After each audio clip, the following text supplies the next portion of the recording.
Alrighty, good morning everyone. So today we're going to be having a look at going a bit further from compound interest and actually doing something with it. So we've looked at last lesson just how to use the traditional formula, but now I want us to actually start solving for the different parts of it. In this case, we're going to be looking at starting for the starting value. So I'm going to change my question a little bit that I posed last time, okay? So this time I'm going to say, well, I want to have $6,000. That's how much money I want at the end of this process. That's how much money I want, okay? Problem is, I went to the bank and I asked them, and they said the interest rate you can get 2% per annum compounded yearly.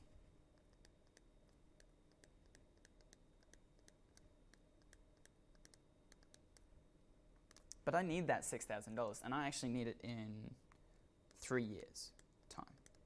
Gonna go on a trip, so this is like an investment that I'm gonna be making for the future, okay? So the question becomes then, how am I gonna be able to do that if I don't know how much money I need to put in at the beginning of those 3 years in order to figure out my value? So this is where a little bit of algebra is gonna be helpful. Fortunate thing is though, it's the same steps each time. So if you learn this strategy, it'll work every single time. So this time that dollar sign, that isn't my principal, it's not my starting value, it's my future value, it's my ending value. My interest rate's my I and my compounding period's N. Don't have to play around with those Y because my I and my N are just my percentage and my number of years. And because it's compounded yearly, I don't need to play around with them at all. All right, so let's actually have a go and see if we can solve it. So A equals P 1 plus I to the power of N. So I want to solve for P, which means I need to substitute something in for the rest of the places.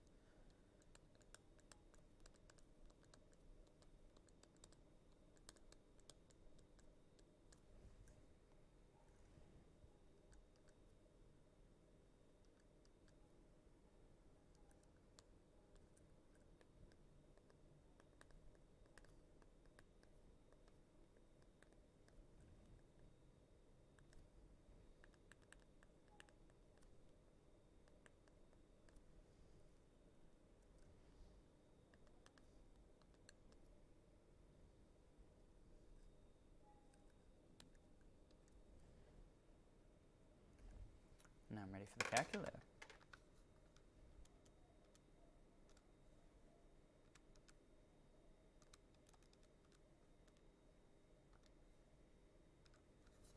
If you type it into the calculator, it should look something like that.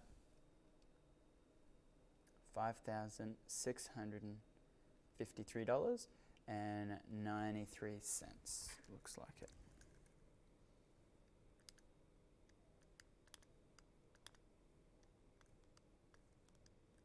Okay. So, just so that everyone can have a look at that whole process, let's just talk through it. So the first thing I did was I just substituted everything into the formula. So I had 6,000 equals P, 1 plus 0.02 to the power of 3. And then the trick that I did was I just divided both sides by that stupid bracket thing with the power of 3, right? I could have divided by anything, but I chose that because that gets all of my numbers on the left-hand side, which means I can work it out. And my P is just left by itself, okay? So that process is always going to be the same. No matter what hectic bracket thing you have, you can always just divide both sides by that crazy bracket thing and get your final answer. Alrighty, so I'll give you one to have a crack at. So we'll go $6,000. That's my future value. That's how much money I want to have at the far side. I'll give you 4% per annum. And we'll say for only 2 years. Compounded yearly.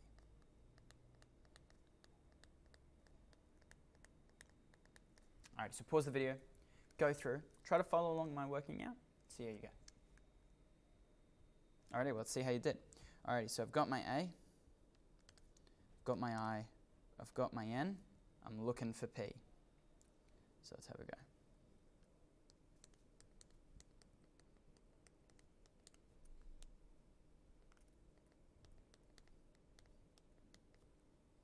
Substitute in.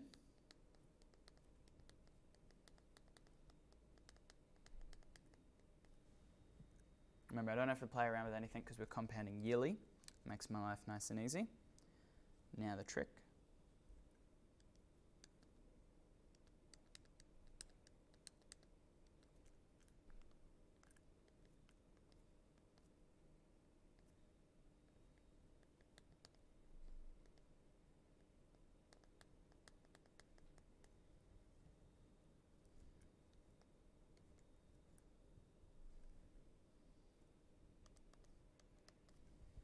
And in this case, if I had $6,000 at the end of my period and I wanted to make sure I could get it in only 2 years and I could only get a 0.04 interest rate, how much money would I need to start off with?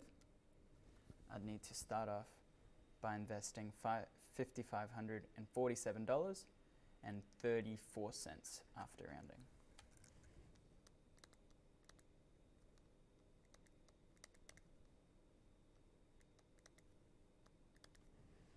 Alrighty. So that's what happens when we're compounding yearly. It makes life a little bit easier, but most of the time we're not going to be compounding yearly. Sometimes we're going to be compounding monthly, for example. In that case, we have to be a little bit more careful. So this time I want $7,000 at the end of this period. I find a pretty good percentage rate. It's going to be 8%. No, we'll go 4.8%.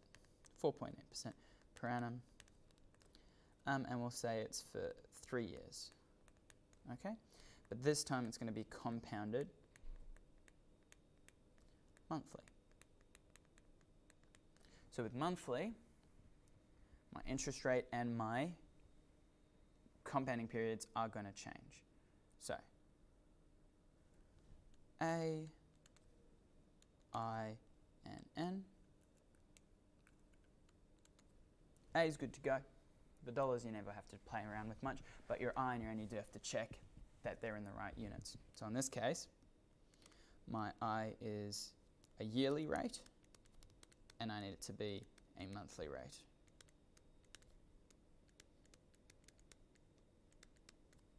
Got to divide by 12, 1.2% per month. Oh, sorry. That's not right. 0.4%. Let me just double check that. Yeah, 0.4% per month. Remember, that's still a percentage, so you just got to make sure you keep that percentage sign there. 3 years, but I want to know how many months that's going to be. So I'm going to times 12. 36 months. And now I'm ready to do the solving part. A equals P.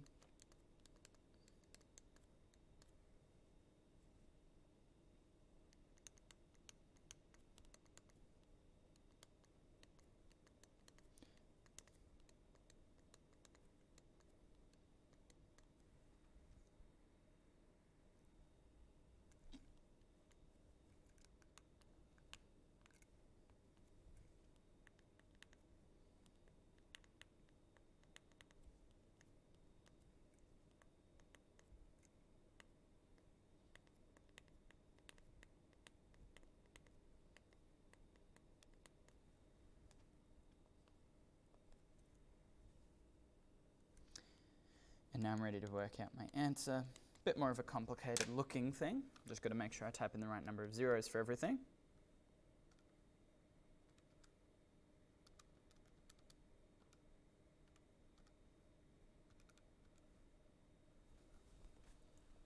And so in this case, there's my final answer. 96 cents after rounding.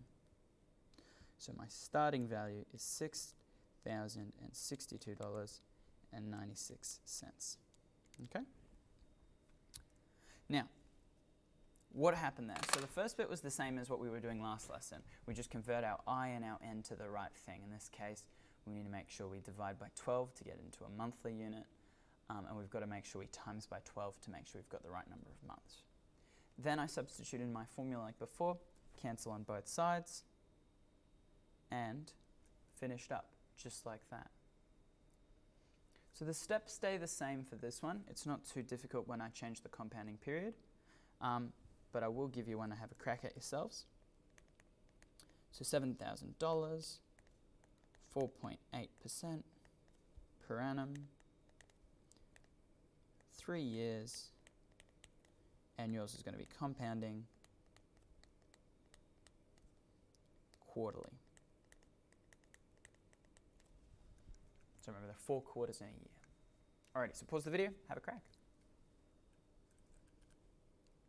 A, I, and N, and let's get going.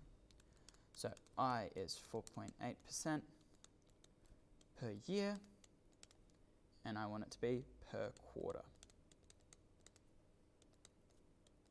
Divide by 4, and I get 1.2% per quarter.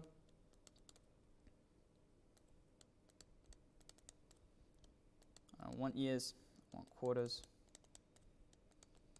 Go times by 4. And now I've got to substitute in and do my algebra.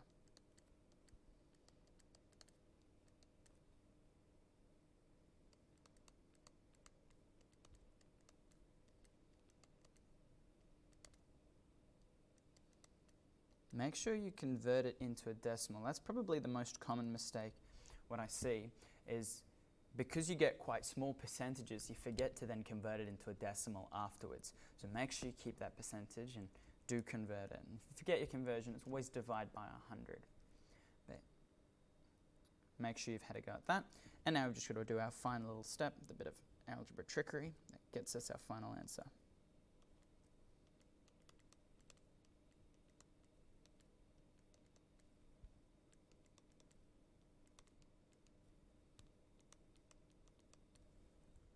These cancel off, and I'm left with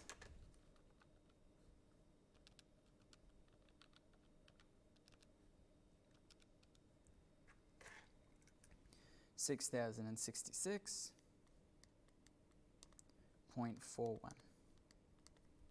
for my starting amount.